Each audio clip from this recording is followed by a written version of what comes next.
Salam sejahtera Malaysia, selamat petang tuan-tuan dan puan-puan yang dihormati sekalian. Denyut nadi suara rakyat terus bergema di channel ini. Satu demi satu negeri pastinya sedang dalam proses untuk menghadap ke bawah duli Yang Maha Mulia Sultan. Kemudian untuk memberikan nasihat kepada Sultan dan akhirnya memohon perkenan daripada Sultan untuk pembubaran setiap adun-adun di seluruh negeri di Malaysia. Terbaru ini tuan-tuan dan puan-puan yang dihormati sekalian, bubar DUN, Menteri Besar Pahang akhirnya memberikan keputusan belum terima tarikh menghadap. Ini berita 11 hari bulan Oktober kemarin. Kemarin punya berita 11 Oktober tahun 2022. Menteri Besar Pahang iaitu Datuk Seri Wan Rosdi Wan Ismail berkata beliau masih lagi belum mendapatkan menerima tarikh untuk menghadap pemangku Raja Pahang iaitu Tengku Hassan Al-Ibrahim Alam Shah Al-Sultan Abdullah Riayatuddin Al-Mustafa Bilal Shah berhubung dengan status Dewan Undangan Negeri DUN Pahang. Kata beliau dalam kenyataan tersebut, belum dapat tarikh, saya tidak mahu mendahului tuanku, katanya. Ringkas semasa ditanya jika DUN Pahang akan dibubarkan bagi memborehkan pilihan raya negeri diadakan serentak dengan pilihan raya umum PRU15 ekoran pembubaran parlimen semalam. Beliau berkata demikian ketika beliau ditemui selepas menghadiri majlis penyerahan traktor kepada Jambatan Pertanian Pahang di Wisma Pahang di Kuantan yang berlangsung sebelum persidangan DUN Pahang bermula pada hari ini. Semalam pengerusi Barisan Nasional BN iaitu Datuk Seri Dr. Ahmad Zahid Hamidi berkata DUN di bawah pentadbiran Barisan Nasional kecuali Melaka, Johor dan Sabah akan dibubarkan serentak dengan pembubaran parlimen bagi memberikan laluan kepada pilihan raya umum ke-15. Pahang ditadbir oleh Barisan Nasional selepas keputusan pilihan raya umum ke-14 yang menyaksikan BN menang 25 daripada 42 DUN manakala Pakatan Harapan 9 dan PAS pula adalah 8. Mengulas mengenai program pada hari ini, Wan Rosdi berkata kerajaan negeri memperuntukkan 3.4 juta bagi membeli traktor, 22 traktor untuk membantu petani yang berhadapan dengan kesukaran menyewa traktor bagi menguruskan tanah pertanian mereka. Ini merupakan kali pertama kerajaan negeri Pahang menawarkan bantuan seumpamanya. Traktor ini akan diletakkan di bawah kendalian Jabatan Pertanian dan mereka yang berhasrat menggunakannya boleh menyewa pada kadar yang sangat murah, katanya. Wan Rosdi berkata 10 daerah di negeri ini kecuali Cameron Highland masing-masing akan menerima 2 buah traktor manakala 2 lagi diletakkan di pejabat Jabatan Pertanian Negeri. Okey. So kita akan menunggu satu demi satu DUN di setiap negeri adakah dibubarkan atau tidak. Yang pasti kemungkinan besar Sabah, Melaka dan Johor tidak akan dibubarkan DUN kerana baru saja pilihan raya negeri. Di mana sekarang di Sabah ditadbir oleh JRS dan dalam JRS ada juga kerjasama dengan Barisan Nasional UMNO. Kemudian di Sarawak GPS 100% parti daripada negeri Sarawak dan di Johor pula Barisan Nasional berjaya menang dengan amat bergaya dan begitu juga di Melaka Barisan Nasional menang dengan bergaya melebihi 2/3. Denyut nadi suara rakyat terus bergema di channel ini. Kita jumpa lagi. Bye-bye. Setiap kali nama Najib Razak keluar mesti yang pelik beritanya. Terbaru ini lagi pelik tuan-tuan dan puan-puan. Banduan Najib Razak, banduan yang paling berprofil tinggi rasanya di Malaysia kerana beliau adalah bekas Perdana Menteri dan bukan tidak lama lagi memang sudah pun dikenakan hukuman penjara, cuma sekarang perlu dirayuan dan Mahkamah Persekutuan lagi lah untuk Rosmah Mansor pula.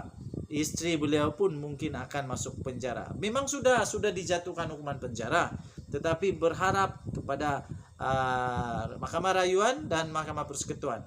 Adakah kedua-duanya akan dia menang atau tidak? Kalau tidak, memang dia akan dipenjara panjang betul lah. Oke, terbaru ini tuan-tuan dan puan-puan. Berkenaan dengan pilihan raya umum pula kali ini. Najib boleh bertanding PRU 15? What? Ini memang lucu. What?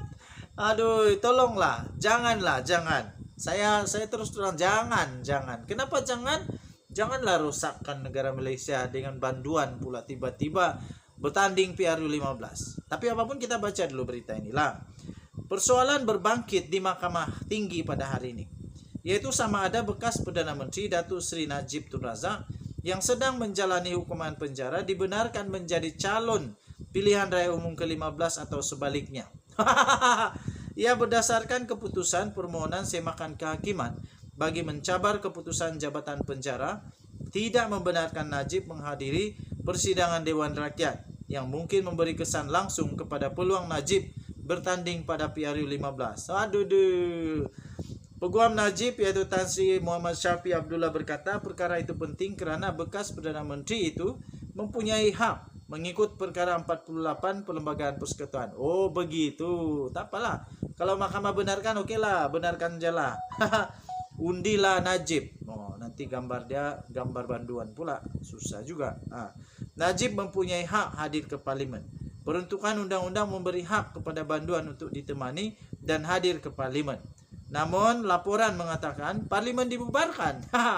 Soalan berbangkit sama ada Najib boleh hadir ke tempat pencalonan dan dicalonkan pada PRU 15. Perkara ini boleh dipertikaikan mengikut perkara 48 dan sebab itu saya cadangkan kes permohonan semakan kehakiman seawal Jumaat ini.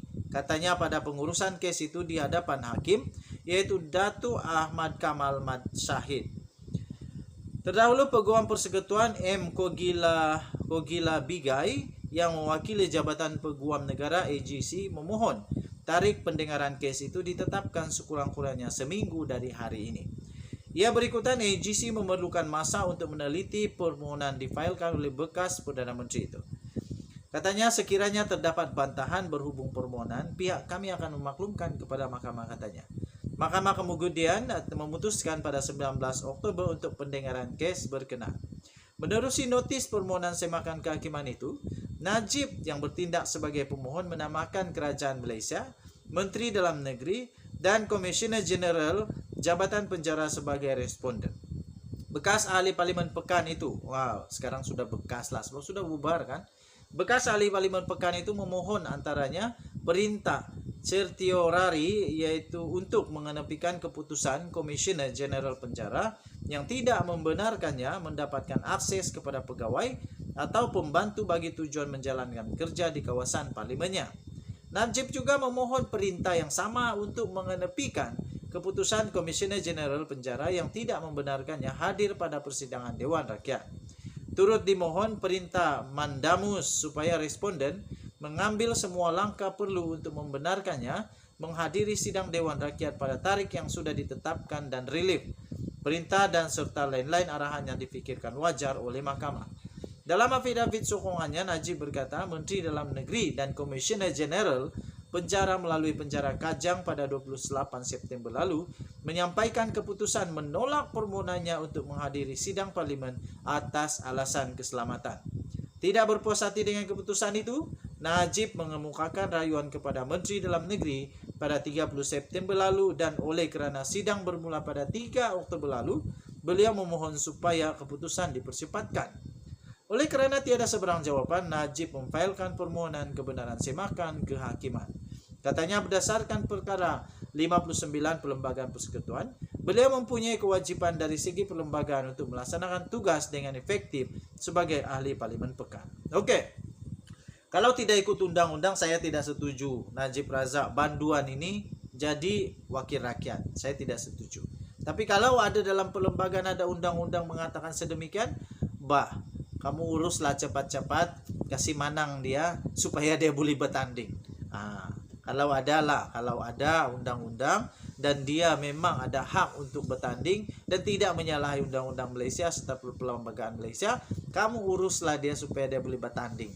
Tapi kalau indah dah, janganlah benarkan bah. Mana boleh Banduan jadi wakil rakyat. Oke? Siapa pun Banduan tidak boleh jadi wakil rakyat. Anwar pun kalau masuk penjara jadi Banduan, jangan kasih jadi wakil rakyat. Rafizi pun sama. Siapa lagi? Mahathir pun sama.